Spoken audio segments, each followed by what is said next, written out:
We're very happy to be able to do this education session on MAiD, which is medical assistance in dying, and palliative care.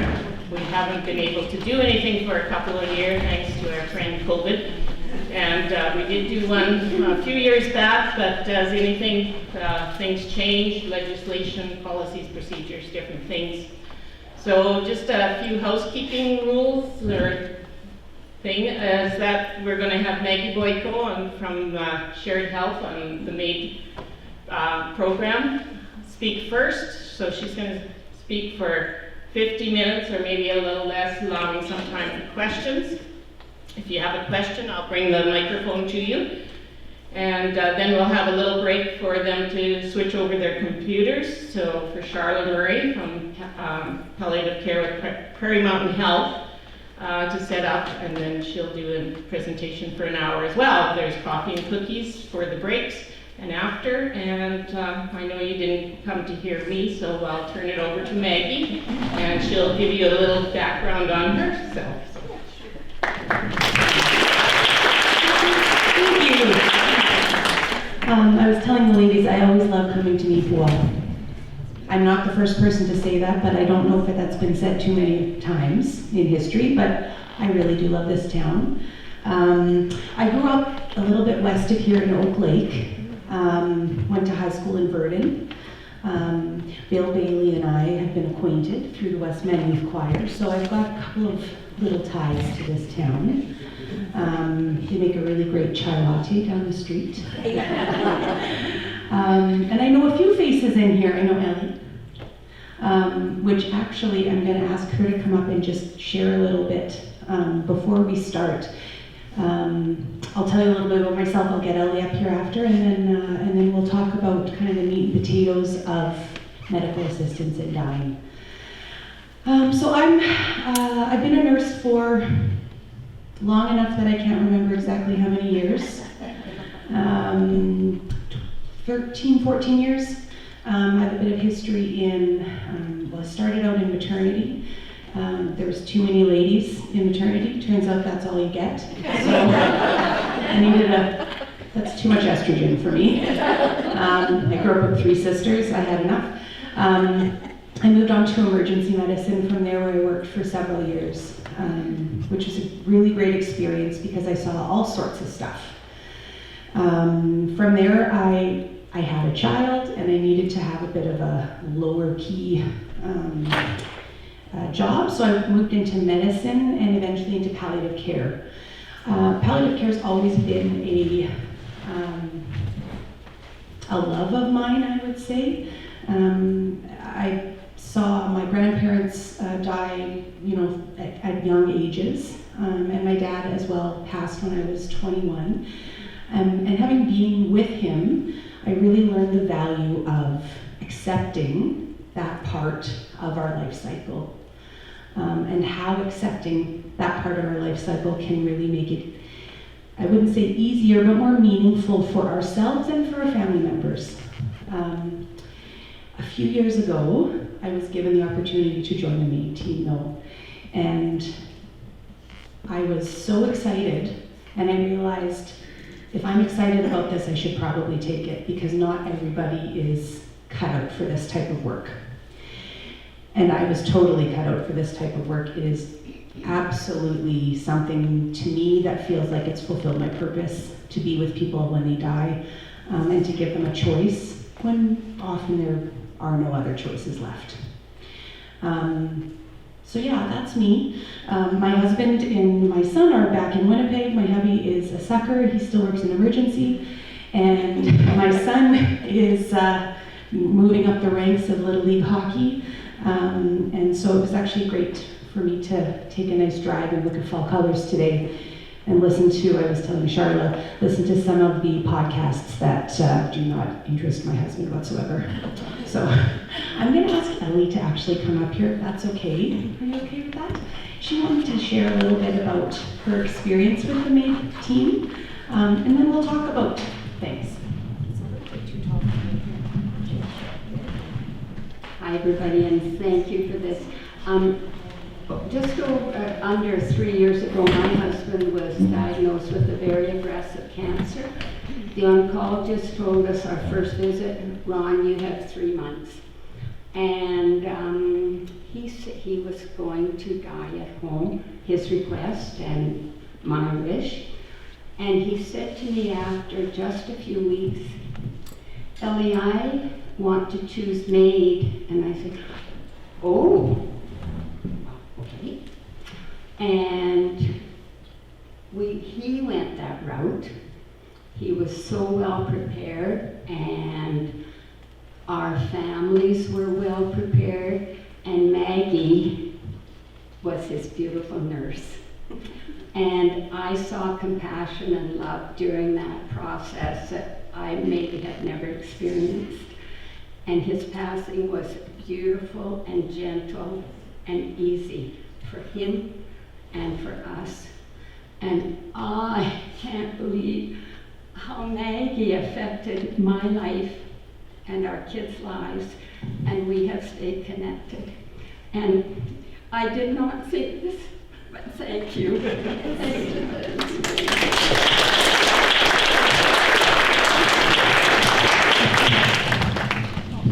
Thanks, Ellie. And what are the odds? I didn't think I'd see you here today either, so. Now I'm curious, I'm a little tall. I feel like I'm standing right in front of the screen, am I not? Please wire this, or you could take it off and do this. Is that better?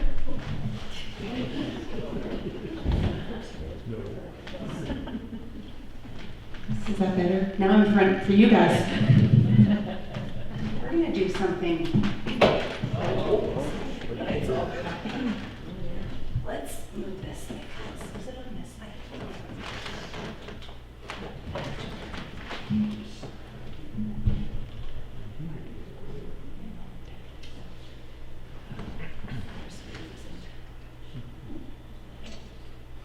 This is what happens when I touch things.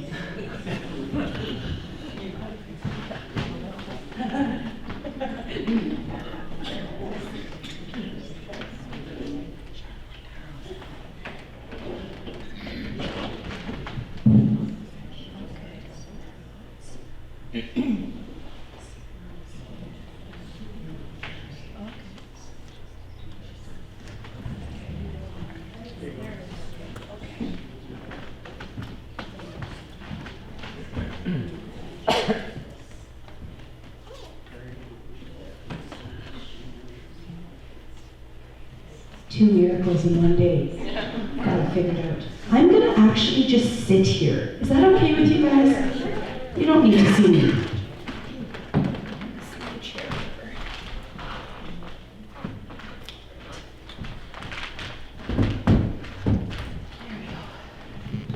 So first off, I know we've all heard this before, but it really is important that we acknowledge that health services across Manitoba are provided in facilities located on the original lands of First Nations Inuit and on the homeland of the Métis Nation. Manitoba's health authorities respect the First Nations treaties that were made on these territories, acknowledge harms and mistakes, and we dedicate ourselves to collaborate in partnership with First Nations, Inuit, and Métis people in the spirit of reconciliation. So what is MAiD? MAiD is I like the term situation. It's a situation where a person seeks and obtains, I would say, legal medical help to end their life. I think we all know what it stands for. I'll just say it stands for medical assistance in dying. And here's a little piece of the history of MAiD. So the Supreme Court of Canada made a decision in February of 2015, a decision that banned on the assisted dying, it banned, my boss made this slide up. She doesn't talk the same way I do. There was a Supreme Court decision that said that assisted dying was actually constitutional. So they put a ban on the concept that it was unconstitutional. And that put the things in motion to start thinking about, well, if it's not unconstitutional, should it be available in our country? And so in June of 2016, Bill C-14 was passed. And that was a big deal in our country, because this was something we hadn't seen before. We'd seen it in other countries. We'd seen it in Switzerland and Sweden and countries that had been doing it for years and years, and now we were faced with a brand new option. In September of 2019, the Truchon decision occurred, and that was a requirement for reasonably foreseeable natural death being an unconstitutional choice. Now I have to try and unpack that for you. So pretty much what that means is the bill was altered or stated that in order to have access to the service of MAiD, you had to have a reasonably foreseeable natural death in your future. You could not access this service for a terminal illness that you were in the early stages of, where there was, so if you were diagnosed with Parkinson's yesterday, but weren't really suffering any effects and it wasn't causing you to think that you had a reasonably foreseeable natural death, MAiD would not be an option for you. In March of 2021, Bill C-7 passed. It says after delays due to COVID, well, everything was delayed due to COVID. Bill C-7 changed things a little bit. So, like I said, in September of 2019, there was this statement made that MAiD was only available to people who had an imminent, reasonably foreseeable natural death. This change, Bill C-7 in March of 2021, now stated that if you meet all other criteria for MAiD, which we'll get into, but did not have a reasonably foreseeable natural death, you could still have access to this service. And then in December of 2022, thank goodness, there was a pause placed on legislation that would include mental health as a sole diagnosis, as an option for a diagnosis that would count to be approved for medical assistance in dying. We were expecting the law to change at that point so that folks who met all criteria for MAiD under the diagnosis solely of mental health would be approved. And I'll be honest with you guys, nobody was ready for it, so they put a pause on it. So these things are serious, right? I think we all agree. We can't just willy-nilly change laws when it comes to people's lives. So thank goodness the government realized we weren't ready and they put a pause on that, and it still is a pause in effect. We're kind of waiting for news. So that was a lot of information. We'll get on to stuff that is a little bit more digestible. So in Canada, there's two forms of MAiD. Technically, there's two forms. The first form is the one that I would say everybody that has had experience with MAiD is familiar with, and that's clinician-assisted medical assistance in dying. So that includes either a physician or a nurse practitioner providing medical assistance in dying through IV medication. It says only option in Manitoba and many other provinces, but I actually don't know of any other provinces who regularly use anything but physician or nurse practitioner provision. The second option that's technically legal, but is difficult to come by, I would say, is self-administered medical assistance in dying, and that's when a patient can take oral medication for themselves that's been prescribed by an appropriate healthcare provider. We do not participate in that in Manitoba. Studies show it only has about a 70% efficacy rate, and that is just not good enough. So we only do the first option there. The eligibility criteria for MAiD in Canada, there's a few of them. Some of them I think people would sort of assume. Unlike countries like Switzerland, though, MAiD is only available to people who are currently eligible for government-funded healthcare in this country. So that means someone from out of province can come to Manitoba. That's fine if they're from another province, but we can't have someone from out of the country coming in. We just wouldn't provide to them. The second criteria is you have to be an adult, and also you have to be capable of making medical decisions. So some of our folks who are in advanced stages of dementia, if they are, let's say they have a brain injury and they're not rousable to speak for themselves, they would not be eligible for MAiD. But yeah, an adult that is, has their own decision-making capacity intact. Folks need to have a grievous and irremediable medical condition. We'll go into that in a little bit about what that means, but I think you can probably get the gist. It's a serious medical condition. They need to be making their request for MAiD voluntarily. So this can't be, a daughter calling on behalf of their mom saying, "Mom wouldn't want to live this way. You need to come and see her and give her MAiD." And the mom says, "I don't actually care. I'm not really either way, and I'm not necessarily interested." If the patient themselves is not asking for this, we do not get involved at all.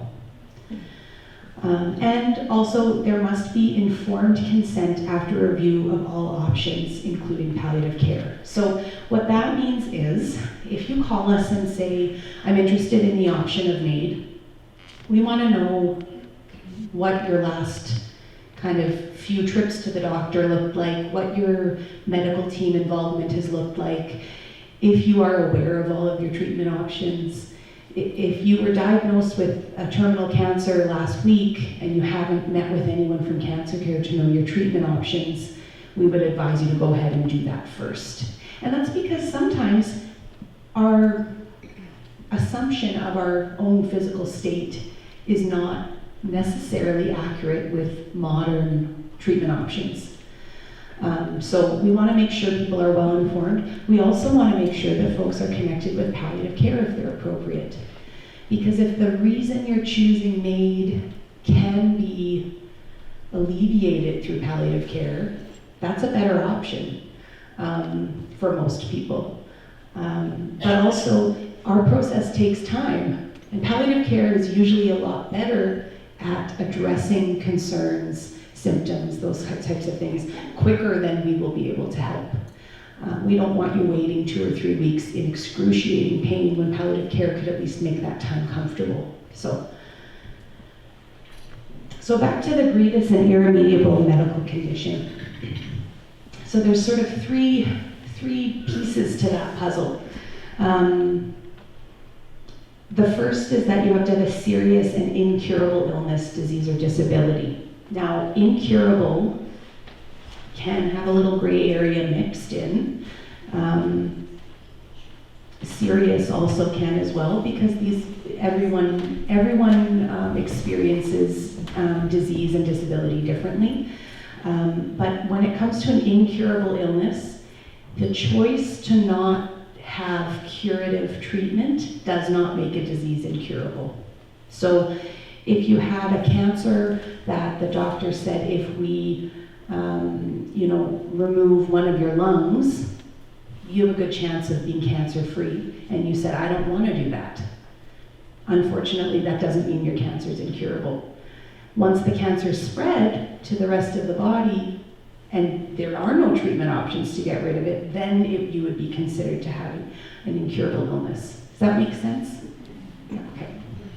The second piece is that folks need to be in an advanced state of decline that's irreversible in their capabilities. So the way that I kind of go through this with my patients when I'm talking to them on the phone, kind of during intake, is I say, think back to before this disease was affecting your quality of life. What were you doing that you can't do now? If there isn't a whole lot that you can't do now, you likely don't meet this piece of criteria. So you could be told you have terminal cancer, but if you're still mowing the lawn, going on trips, doing 50 jumping jacks in the morning. I don't know who would do that, but they all live to 95, 100 years old when they do.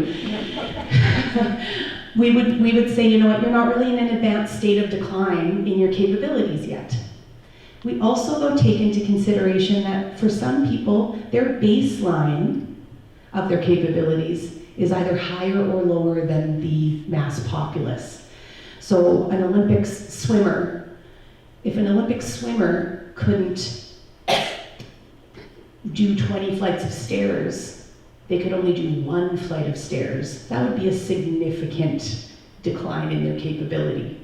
And I know people who 1 flight of stairs and they need to have a nap. So everyone's baseline is different, okay? The third piece of criteria there is that they have to be in a state of intolerable suffering due to one of those other 2 criteria. So the suffering that they're experiencing has to be either directly related to the illness itself, so that would be things like pain, nausea, shortness of breath, the kind of the physical ramifications of disease, or to the second one, which is being in an advanced state of decline. And that one is actually the type of suffering that we see the most. Most people can put up with some pain. They can put up with some shortness of breath. They can't put up with missing their daughter's wedding. They can't put up with not going to play cards with their friends anymore. They can't put up with not being able to leave their house. It's that part of their existence, the existential piece, where most folks say, I can't do this anymore. This isn't life to me. This isn't a standard of quality of life that I hold for myself. So MAiD currently is not permitted in anyone under the age of 18. It is not permitted through an advanced care directive or a living will, so you can't sign up for it ahead of time. And that's because you have to be able to give consent at the end or shortly before the end, which we'll get into. I will say, we encourage people to, oddly enough, still put it in their advanced care directives or living wills. And that's because we don't know if the law is going to change. It might someday. If it doesn't change, tough beans, you can't use your advanced care directive for MAiD. But if it does change, you'd be glad you put it in there, kind of thing. And then again, as I mentioned before, MAiD is not permitted in individuals who approach us with mental illness as a sole medical condition. According to the legislation, the medical illness piece, it does not apply to mental illness for the purposes of MAiD specifically at this time. All right, so current MAiD pathways. So this is when the law changed in 2019 to include folks who do not have a reasonably foreseeable natural death. So there's 2, we call them tracks. There's track 1 and track 2. Track 1 patients are the kind of usual what you'd expect. These are folks who are dying, who want to have some options and control over what the end of their life looks like. And they meet all of the criteria we just went through. Track 2 are folks who, here, on path towards death. Track 1, there we go. Track 2 is folks who do not have a reasonably foreseeable natural death, but they have a chronic illness that is not life-limiting, but they meet all of the other criteria. The criteria being in an advanced state of decline in their capability and being in a state of intolerable suffering, as well as knowing what their treatment options are. So the MAiD team in Manitoba looks different than all the other provinces. Well, we probably look similar from a physical standpoint, but from an operative standpoint, we look quite a bit different. Every province has to follow the same federal legislation, but we're kind of allowed to put together our own process to follow that legislation. So in Manitoba, we have all doctors and 1 nurse practitioner right now. We'll probably have more nurse practitioners in coming years. The medical doctors, nurse practitioners acting as assessors and providers. We also have RNs, which would be the role that I play, We act as coordinators. We do a lot of the reaching out to patients as well as assisting in assessments. We have social workers on our team. We have an admin team. We've got our nurse manager, and we've got our medical director. Our medical director is also one of the providing physicians as well. We also participate with other professionals such as pharmacy. We've got an excellent team of speech-language pathologists that we ask to be involved when necessary. They are just wizards when it comes to helping folks who can't communicate the same way that we all, would like to. So for some of our folks with who are getting towards the end of having frontal bulbar ALS, we need somebody to help us communicate with them, because it's not just yes and no questions. And a lot of this is about making sure that our patients feel that they're heard, and making sure that they are fully aware of what their options are. We also have pathologists, interpreters, spiritual care, psychiatry, ethics. We have a legal team. I would say all of the folks in that bullet labeled A, other than pharmacy, are all kind of contracted on a case-by-case basis of what we need. The team's set up to provide all parts of MAiD process, but welcome participation from other healthcare providers. So, what do we have here? Non-MAiD physicians. Yeah, so pretty much what that means is we're a kind of a self-propelling, all-encompassing group.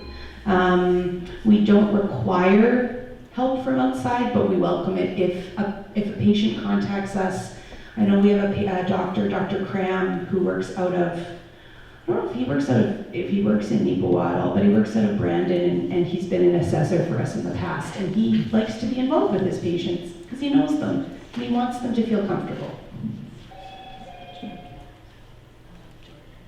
So for track one, it's a pretty straightforward process. The way that someone would get in touch with our team is either through calling us, or having a family member call us or email us, or from a healthcare provider. It does not have to be a doctor. It could be a home care worker, it could be a nurse, it could be a healthcare aide, even at the hospital. Someone said, I really want to talk to the MAiD team, but I don't want to freak anyone out here. Do you mind calling them for me? That's happened more than once. So we receive this information that a patient wants to speak with us, and our admin staff sort of gathers some information, some demographics, their address, where they live, who a contact person would be. A lot of our patients are hard of hearing, so we ask who's the person we can talk to on the phone. If we get a call from someone in Churchill, we unfortunately can't just go to their house. So we need to know who we can talk to. The nurse then will call the patient or whoever the follow-up person is, and we do a pretty extensive triage call.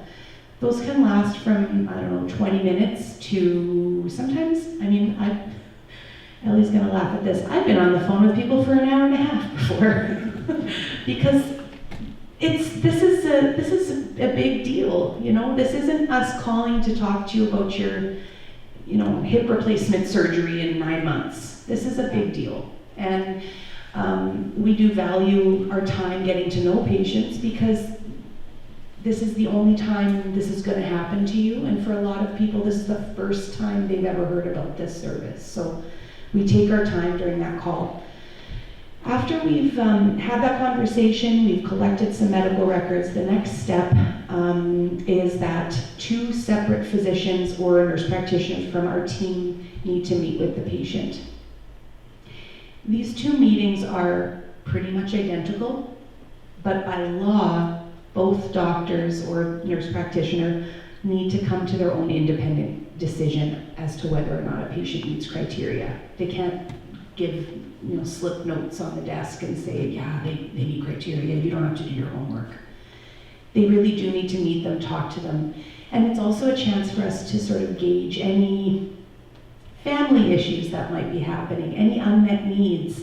You know, if we speak with someone and they say, I'm really glad this is available because my lease is up at the end of the month. But they only say that to one of the doctors. You know, it changes things a little bit. That's when our social worker gets involved and has a conversation about, you know, what did you, tell me more about that, please. We did a lot of these assessments virtually during COVID. That kind of thrust us into doing that. But in a lot of the rural communities, yeah, we have to do these assessments virtually because a majority of our team is out of Winnipeg. We're a very small team. There's only 4 nurses in the province, and we cover the whole province. And so if we were to come out to Neepawa for an assessment, which we actually have done before because of circumstances, it takes someone off the team for the whole day. So we do the best with what we've got. The 4th piece of the puzzle is something called a written request form. So the law in Canada states that every person who requests medical assistance in dying needs to put their request in writing in some format, and it needs to be witnessed by somebody. So we actually have on file a couple of diner napkins with people's requests on them. But after our 2nd or 3rd of those, we said, you know, we should probably just make a form and people can initial and have a witness. Because this diner napkin, as much as it meets criteria, it doesn't really suffice per se. And our lawyers were like, what is this? This isn't good. So we have a form. It's very simple. The first page of the form is the part that the patient fills out. And it's literally just factual statements that you initial beside. Statements like, I'm over the age of 18. I've had a doctor tell me I have an incurable illness. I know what my treatment options are. On the other side of that sheet though, a witness needs to sign and confirm that you are who you say you are, that you're doing this voluntarily, no one's forcing you to do this, and that you're there with them while they fill that form out. The witness cannot be anyone who would benefit from your death.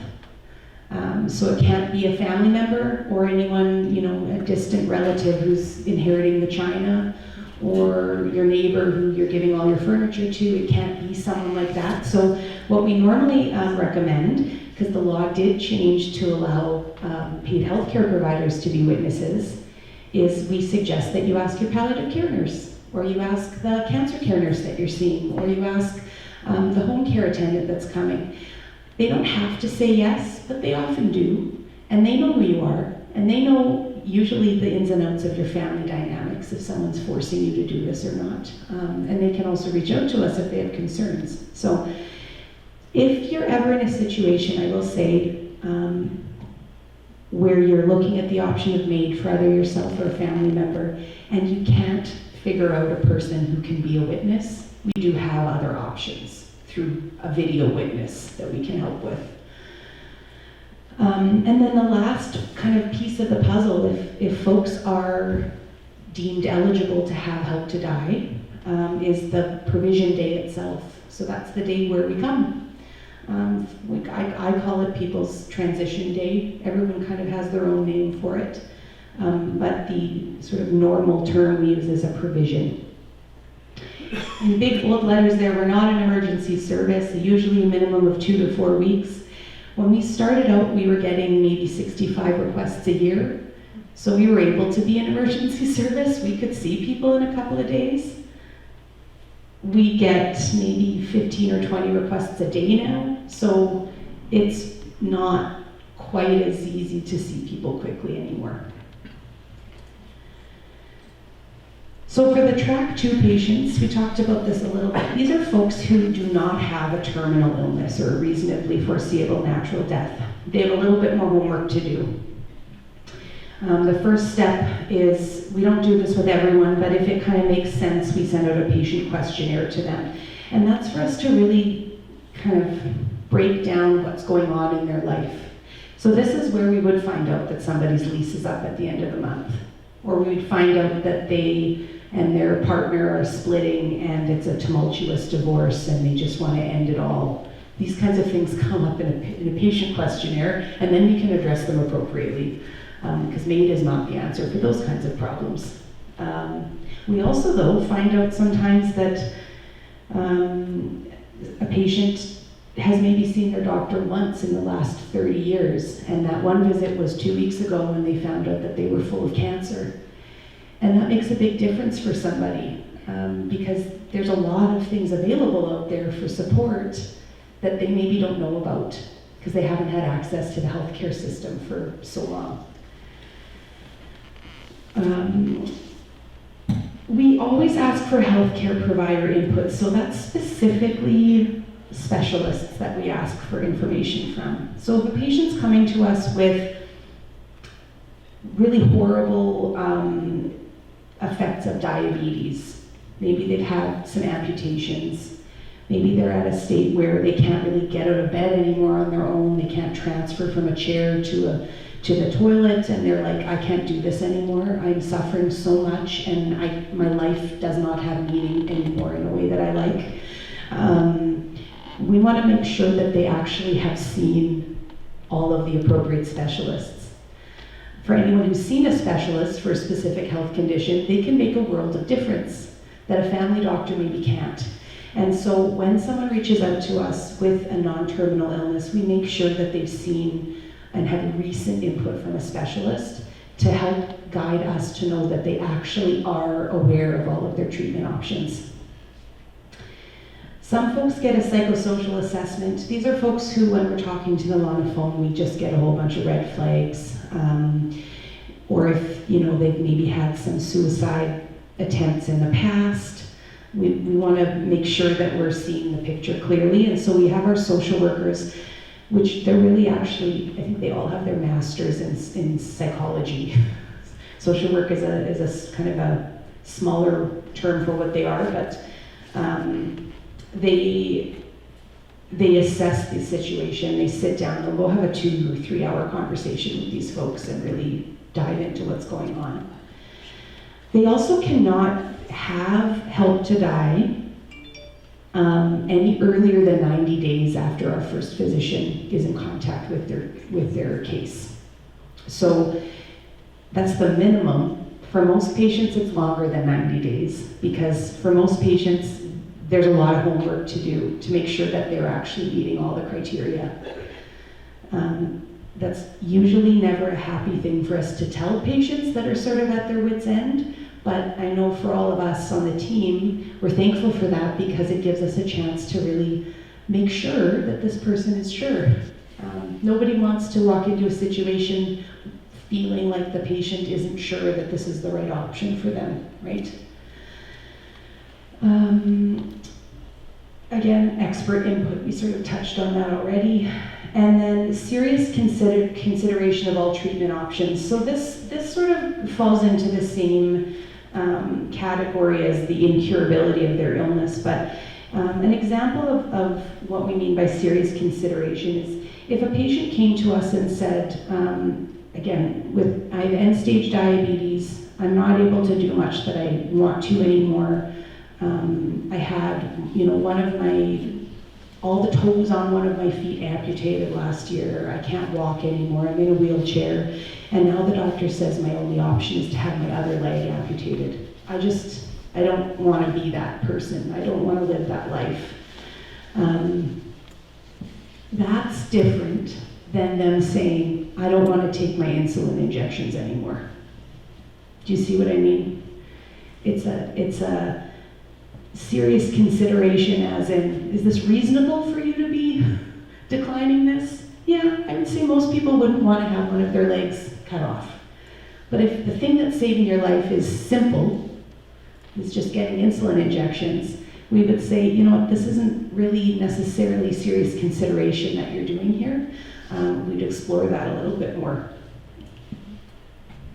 So the waiver of final consent, we talked a little bit about how you need to have capacity to give consent on the day of provision, except in very specific circumstances, which include this document, the waiver of final consent. So once a patient's been through the whole process, they are track 1, which means they have a reasonably foreseeable natural death, and they have been approved, and they've filled out their written request, and they have chosen a date for us to come for provision, and the doctors and patient feel like they have a risk of losing capacity. So either from medication, from their illness itself, whatever it may be.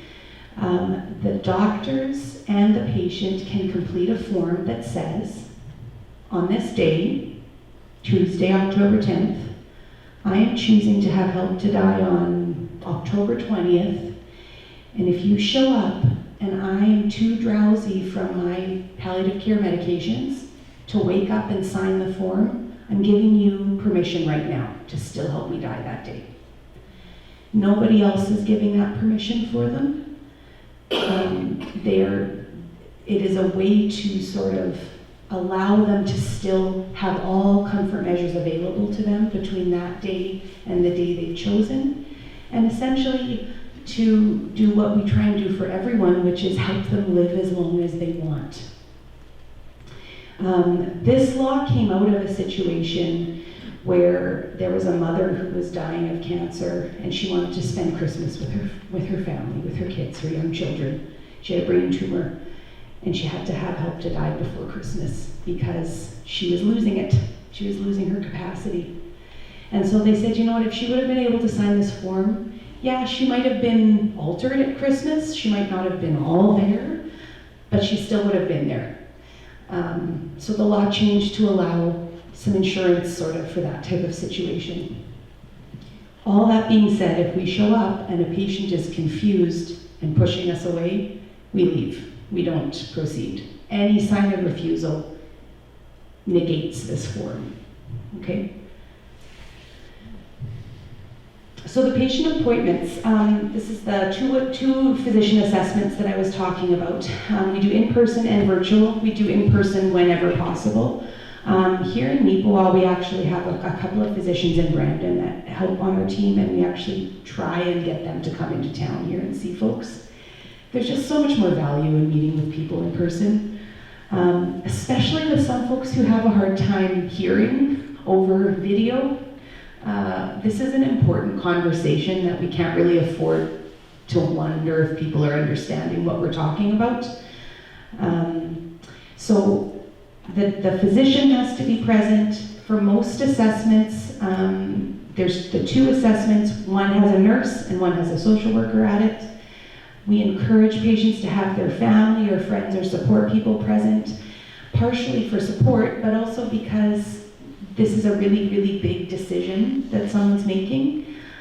Sometimes there's a bit of animosity. Sometimes there's a bit or a lot of anxiety around this decision, and we want to support the patient and their family and support people. So it's a chance to ask questions. I also feel like it's a chance to really plant the seed for some people who maybe are living in a bit of denial about that this is even happening. It gives us a chance to sort of talk to them about what they're going through and how they're feeling. And also to connect with them, because we'll connect with them later on too. So we want this to be a kind of a seamless trail of events, I will say. During the assessment, there is alone time with the patient. So the doctor will meet alone with the patient, and that's just to confirm that no one's forcing them to do this, but also to confirm that they don't have any sort of secrets or worries or anything that they're hiding that they don't know how to talk to their family about that maybe we can help with. So we don't want this to be traumatic, or death can be traumatic regardless. We don't want to add to that. The assessments usually take about an hour. If we meet with a patient though and they are not doing well, we cut through all the, can I say the C word? We cut through the crap, and we just talk about the meat and potatoes of what we have to talk about. If you've ever been with someone who's kind of nearing the end of their life, they don't have a lot of gas in the tank. And the last thing we're going to do is ask them, what school did you go to? What, where have you traveled a lot? Well, no, they don't. yes, those things matter, but we're not using our time and their time to get those answers. We're going to go directly to the legal piece that we need to go to. And yeah, we go to wherever our patients are. So we go to their house, we go to the hospital if they're there, personal care homes, assisted livings, wherever folks are, we'll go there. So big question is, what does the day of look like? So I will say, having been at, I don't know, 200 maybe or more provisions myself, it looks different every single time. I have not been to one that's felt the same yet. The energy is different, the people there are different, the person's circumstances are different, and the way that we all approach death is different, which I think is good. We all need to experience this on a personal level. But kind of as a framework, we expect about a 2-hour visit. It usually isn't that long, but we want to allow that amount of time.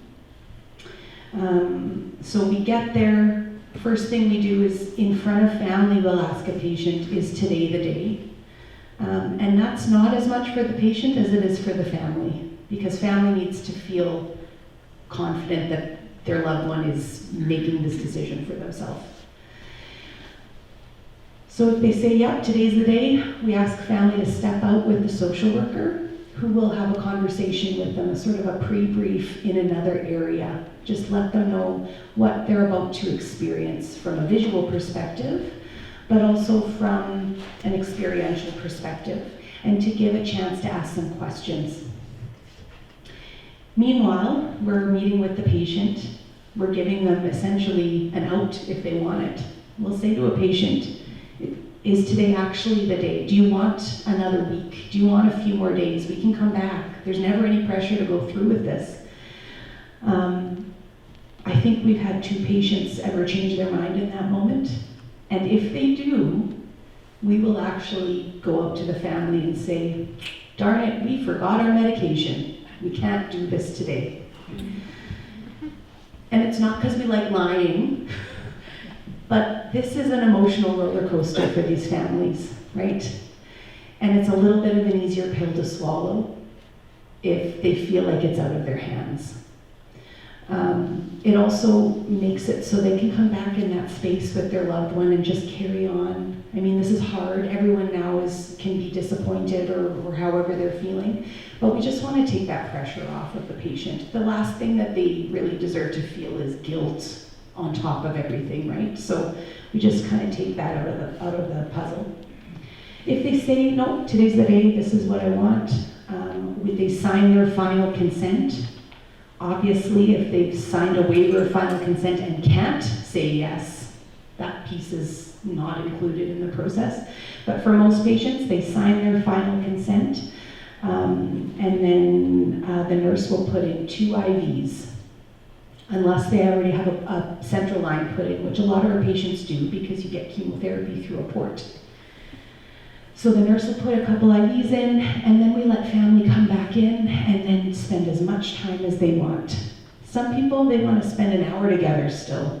Some people have a minister come in and do a reading. Some people play some of their favorite music and they have a sing-along. Some people drink champagne. It's different for everyone. And when they're ready for us to come back in, we come back in. We don't rush. We ask for a last thumbs up. Is this the time? And if they say, nope, I want 5 more minutes, we say, okay, you tell us when the time is. And then when they do tell us when the time is, we'll give the first medication. It's the doctor that's pushing the medications, and they all go back to back. So it's not a bag of IV medication dripping. It's syringes, several syringes, and it's all potent, straight up medication. There's nothing, no saline or anything added. So the first medication we give, it's called midazolam. We give it in a very high dose, and the purpose of it is it's an anti-anxiety medication. So people will drift off to sleep with no anxiety, so they're not worried. We often say it's similar to having a big 1 or 2 glasses of wine. And actually some of our patients get hiccups at this point. And some of them babble a little bit. It's always quite pleasant though. They just drift off to sleep. That's all that their family sees, is them just drifting off to sleep. The next medication we give is a medication that induces a coma. It's called propofol. We give a gigantic dose of propofol. It's about an elephant's dose. And what that medication does is it dissociates that person from their body. So they're no longer aware of anything going on in their body at that point. Once we can tell that they're no longer there, which is usually the sign is that they snore a lot, for people who snore, but they're sleeping, they're deeply sedated. We give the third medication, which is a paralytic. It's called rocuronium, and what that does is it stops the diaphragm from moving, and then they stop breathing and their heart stops. They're not aware of any of this. They're in a deep coma when this happens. As insurance, we actually give another dose of the coma medication, because the last thing we want is for it to wear off and for them to wake up. So we really make sure that this all goes through. So far we've had a 100% efficacy rate. One really important and interesting fact is that you don't lose your bowel or bladder function during this whole situation. So you can lie on your favorite quilt. There won't be a mess. And it all stays in even for a while after. If you call the funeral home and you're there for a little while, it all still stays in, so there's no mess. It's the number one question asked, I'll tell you that much. So we will fill out the death certificate when we're at the home or in the hospital. The cause of death on the death certificate is the actual terminal illness or medical condition that this person has applied for MAiD for. The manner of death is considered natural. It's not considered a suicide. So what that means is all of your pension, CPP, death benefits, life insurance, all of that remains intact the way it would if you just died of a stroke or died of cancer or died of ALS. It all remains in effect. The funeral home does not need to know that you've had help to die unless you want them to. We don't care either way, we don't tell them. The only place that it says that MAiD has been provided is on the second sheet of the vital statistics record that goes to Ottawa. And that's because they need to keep track of this. So unless you know someone who works in the office in Ottawa, nobody's finding out about this, unless you want them to. And there is mandatory federal reporting, just like I said. So outside of the MAiD team, people often wonder kind of what is the role of other doctors and nurses and healthcare providers that are not part of the MAiD team. Nobody has to be supportive of MAiD as an option. And in fact, a lot of folks are not. It's to each their own sort of thing. And that goes for doctors as well. So if you have a family doctor and you bring up the topic of MAiD and they say, I don't want anything to do with that, but you don't really have any other options to get a hold of us, you can rest assured, because while they don't have to participate at all, they do have a professional legal responsibility to at least connect you with us or connect you with a healthcare provider that can connect you with us, okay? It can be awkward. I will absolutely speak to that, especially if you've had the same family doctor for 20, 30, 40 years and they are not comfortable talking about this. The good news is you can actually call us yourself too. You don't have to go through your doctor. So the healthcare provider's responsibility, so this goes for doctors, nurses, anyone in the hospital you come in contact with, folks in the clinic, is to respond to a patient's request to continue to provide non-MAiD related medical care. So they can't say, well, you want MAiD, I'm not gonna do this for you anymore. They can't do that. That's not legal because you might not meet criteria and you can change your mind. So being interested in MAiD does not disqualify you from other healthcare. Healthcare providers also have to provide timely access to a resource that will provide them with accurate information and provide any medical records or documentation that we request. There are some abstaining facilities in the province. Most of them are faith-based, which is legal. Personal care homes, assisted living, hospitals, they're allowed to say, no, based on faith, we will not allow MAiD on the premises. They do have to let us in the building to do our assessments though. And so if somebody calls us, St. Boniface Hospital, for example, is an abstaining facility. We still go and see our patients there. We still do their assessments there. And then St. Boniface Hospital is financially and legally responsible for transferring them to a location that we arrange. That transfer would happen on the day of usually. They wouldn't be transferred to be admitted somewhere else for any length of time. We should clarify that. And that goes for any of the kind of personal care homes in the community as well. So the patient needs to be assessed to ensure that they can be transferred safely. So if a patient is in an abstaining facility, but the ambulance ride to location X, Y, or Z might kill them on the transfer, we would probably not transfer them because that would be a little bit demoralizing. So we do look at that piece, but we do our best. Patients can go to the community or another facility for their provision. We've had provisions in funeral homes. We've had provisions in hotels.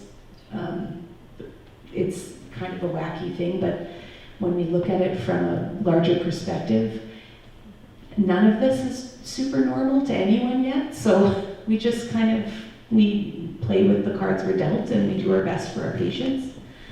And then if they do transfer out of an abstaining facility, we do tell them you can't give their bed away until we've called you and said that they don't need that bed anymore, because they can change their mind right up until the very end.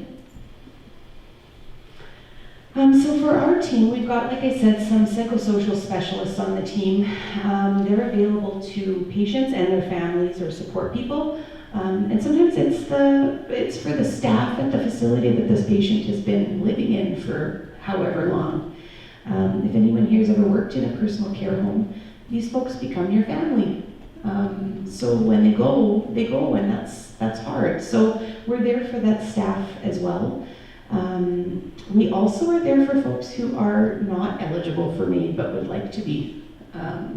Because sometimes the reason people aren't eligible is for a psychosocial concern, and we help with that instead. And they're also on our team to help with suicide assessments. If somebody's having a suicide assessment done, very likely they do not meet criteria for MAiD, because that is a crisis. Active suicidality would eliminate someone's eligibility for MAiD. So instead we get involved this way to try and help them through it. After somebody has helped to die, we kind of touch base a little bit before we leave the residence or hospital or wherever we are. But we actually have follow-up with family and friends after someone's had help to die. A couple of weeks after, a couple of months after, sometimes a couple of years after. We ask patients' families if they would like us to call. Some of them say, no, I don't, just leave me alone, and we will respect that. But we make sure they have our number. Sometimes, a year passes and people think, I'm fine. It was really hard saying goodbye to mom, but I'll be fine. And then a year passes and suddenly they have a whole bunch of emotions that they were not expecting to surface. And we're there for that too, because this is not, I don't think anyone in this room probably grew up with MAiD as an option that was normal. So our brains are not wired to even really know what to do with this type of grief. So we're there to help get through that as well. We have a couple of support groups. I think they're only in Winnipeg, but there might be there might be one in Brandon as well for folks who have experienced MAiD in their family. Okay, so some final points here. People will choose MAiD despite optimal care, and we share that because, if somebody called us and said, I just really hate living in, I'm going to use the most generic name ever, the Lions Manor. Every community has a Lions Manor, I think. I hate living here, I hate the food. That's not a reason to have MAiD, right?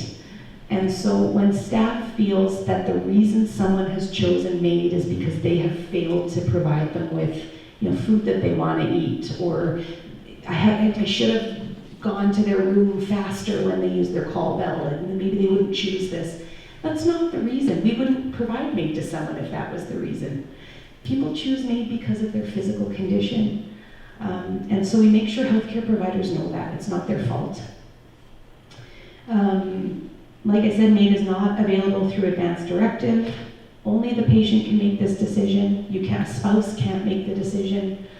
I came from a conservative Mennonite home, and it just cuts me so deep when I hear a woman or a man on the phone say, well, I make all her decisions for her. This one surely should be able to make this decision for her too. And I just think, oh my goodness.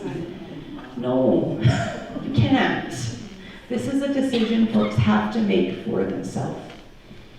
There's no cost associated. This is just part of healthcare in Manitoba. If a patient does not want certain family members involved in the process, as hard as that can be, we will respect that. There does have to be one person that knows, just because there has to be someone to contact whoever's in charge of the estate. But we have patients whose families are so opposed that they would make problems for that person. So we respect whatever the patient's asked. And like I said, pension and insurance is not affected. So as of up to last year, this is how many folks we've sort of had contact with. So 3,851 people have contacted the MAiD office. We've received 1,807 written request forms. Up until the end of last year, we've had 1,084 assisted deaths, which averages about 3 to 4 per week. That number is a much, kind of as you go through time, is higher. Like I said, we only had 65 contacts in the first year that MAiD was legal. And we're up significantly now in the hundreds per year. I would say, about a third of our patients, they just die naturally, and they want to. MAiD is there as an option in their back pocket if things go south. And so we're always happy to hear that people who want to just die in their sleep, die in their sleep. It's usually easier on families as well. And we've had 112 transfers from abstaining facilities. For anyone who likes charts, I don't even know what this one looks like. I didn't read it up close, just to be honest. This is about the number of deaths in each jurisdiction. So, per year.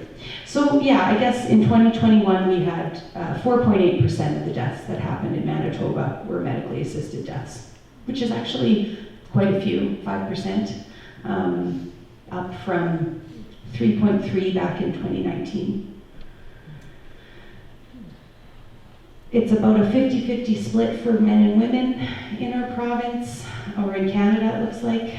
And most folks are over the age of 56. We do have some young folks, sadly, but it can be sad at any age, I would say. And that is it. Does anyone have any questions at all? I have a question. Absolutely. How do you, I want feedback from you. Is it possible to donate organs and still have MAiD? Yeah, actually, it totally is. It's a bit more of a process. So if you'd like to be an organ donor, you do have to get the ball rolling a little earlier. we put you in touch with the Gift of Life folks at Health Sciences Center. So they arrange all of the organ donation in the province. And you would have to have your provision at Health Sciences Center in an operating room. So it's a little more sterile, but for most folks that qualify for organ donation, which can be a little tricky in itself, they're happy to go wherever they need to go to make it meaningful for them. I will say most forms of cancer, as in probably about 95 to 99% of patients with cancer do not qualify for organ donation, just under their guidelines. But we have had two provisions where the patient was an organ donor. It was very meaningful for them and their family, for sure. Good question.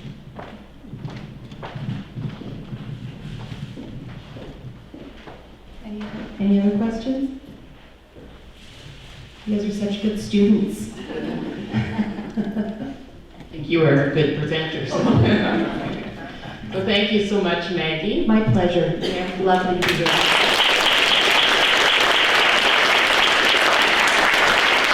Okay, so we're going to let Charlotte set up so you can stretch, do the 50 jumping jacks that Maggie talked about, and have some coffee and cookies, and see you back here in a few minutes.